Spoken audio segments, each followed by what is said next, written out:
వనపర్తి జిల్లా Atmakur police station ఎదుట దళితులు వామపక్ష పార్టీ నాయకులు ధర్నా నిర్వహించారు.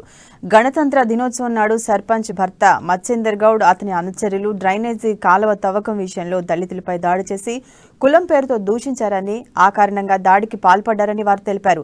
వెంటనే సదరు వ్యక్తులపై ఎస్సీ ఎస్టీ అట్రాసిటీ యాక్ట్ కింద కేసు నమోదు చేసి శిక్షించాలని డిమాండ్ చేశారు. రిపబ్లిక్ డే రోజునే పిన్నంచెర్లలో దళితులపై దాడులు జరగడం అవమానకరమని విమర్శించారు. పోలీసులు నిర్లక్ష్యం వీడి వెంటనే దాడికి పాల్పడిన వారిని అరెస్ట్ చేయాలని కోరారు.